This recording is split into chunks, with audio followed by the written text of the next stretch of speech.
know, I think it's you never get too old to learn something new. And when Frank came to my house and he said, The night of the Oscars didn't feel like just another awards show, not even in the beginning, because there's always been something strangely theatrical about Hollywood celebrating itself, like a closed system reflecting its own image back and again until it starts to believe that reflection is reality.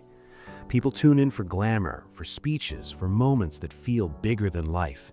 But underneath all of that is a structure, almost like a carefully balanced equation, where power, reputation, and money are constantly interacting, constantly adjusting to keep everything stable. And for years, that system worked almost perfectly, or at least it appeared to. But sometimes all it takes is one unexpected variable, one sudden disruption, to expose how fragile that balance really is. When Will Smith walked onto that stage and struck Chris Rock, it wasn't just a shocking moment. It was a break in the pattern, a visible fracture in something that had always been hidden behind performance and control.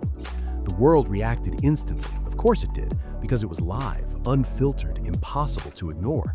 But what came after, what unfolded in the minutes that followed, was in many ways even more revealing than the act itself.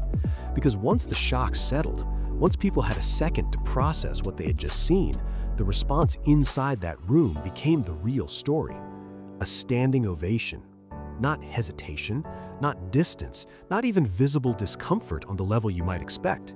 Applause, support, validation in real time, delivered by the very people who define the culture of that industry. And if you look at it closely, not emotionally, but analytically, almost like examining a function after a sudden spike, you start to notice something. That reaction wasn't random. It wasn't chaotic. It followed a logic, a pattern that had always existed beneath the surface. And that's where Jim Carrey entered the conversation. Because what made his response different wasn't just that he criticized what happened. Plenty of people did that.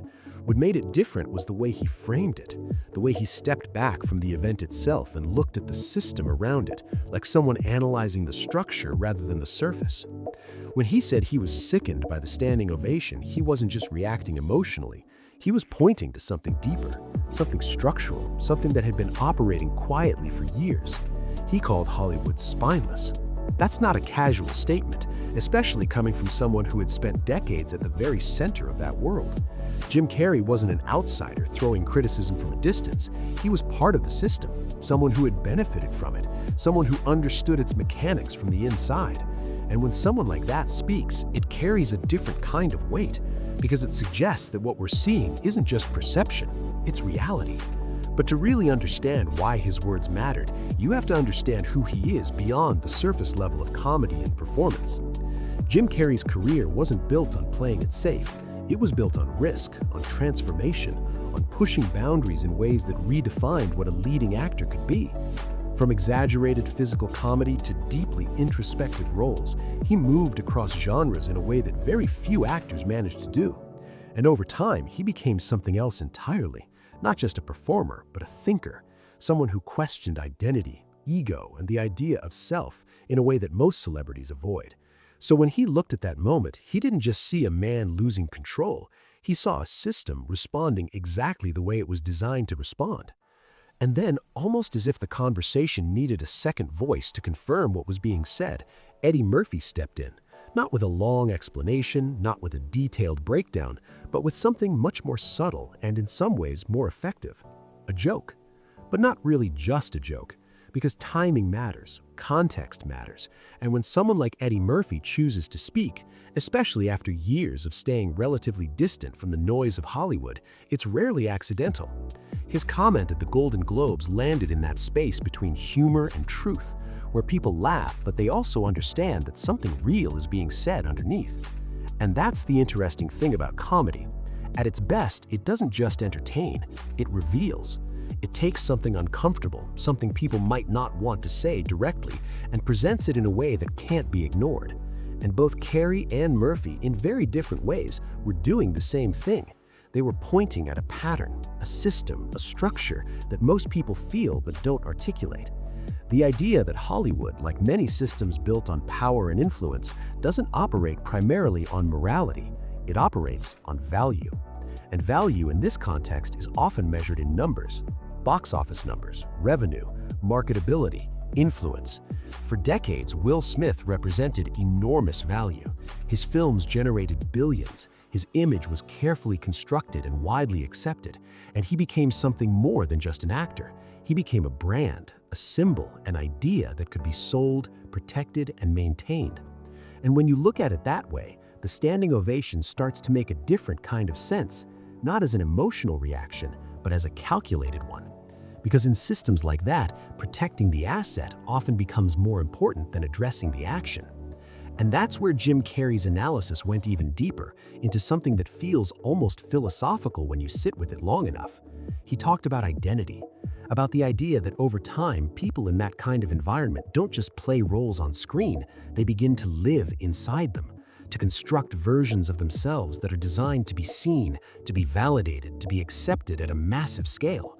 And he used the term avatar, which is interesting because it suggests something artificial, something created, something separate from the original self. And if you think about that concept carefully, it raises a difficult question. At what point does the image become more real than the person? Because maintaining an image at that level isn't passive.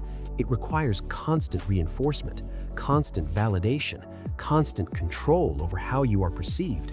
And when that image is challenged, even in a small way, even through something as simple as a joke, the reaction can become disproportionate, not because of the moment itself, but because of what that moment threatens. Not the person, but the image. And that's where the situation becomes less about one incident and more about a pattern, a system that rewards certain behaviors while quietly discouraging others. Because if you follow the logic all the way through, you start to see that it's not just about Will Smith. It's about how power functions in any structured environment. The same dynamics appear in different forms across industries, across organizations, across social systems. People who generate value are protected. People who challenge the system are often labeled, dismissed, or pushed to the edges. And the responses that seem confusing on the surface begin to make sense when you look at the incentives underneath them. That's what made the conversation around that moment so much larger than a single event, because it forced people to confront something they might have already sensed but hadn't fully articulated. That the systems we trust to reflect fairness or accountability don't always operate that way. That sometimes what looks like support is actually preservation. That sometimes silence is not neutrality, but strategy. And that realization is uncomfortable, because once you see it, once you understand the mechanics behind it, it becomes difficult to unsee.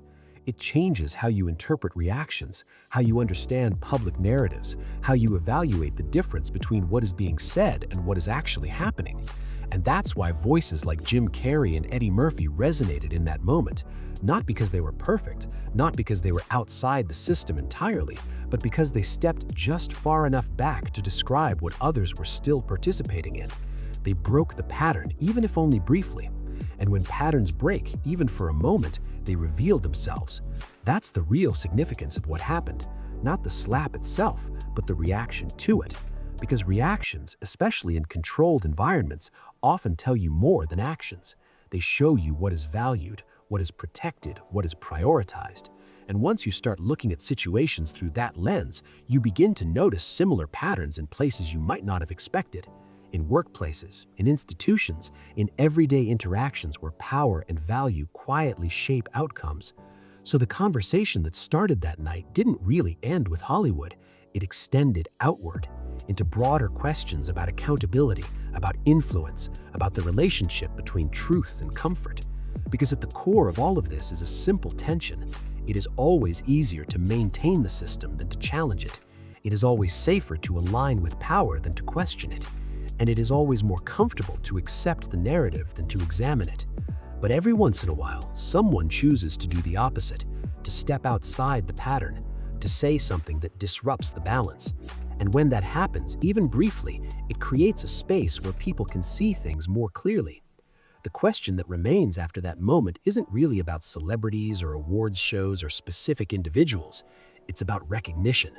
About whether you notice the patterns when they appear, about whether you question them or accept them, about whether you understand that what you're seeing is not always what is actually happening beneath the surface. Because once you start to see systems for what they are, once you understand how value and power interact, once you recognize the difference between image and reality, You don't just watch moments like that differently, you understand them differently. And that understanding stays with you long after the moment itself has passed.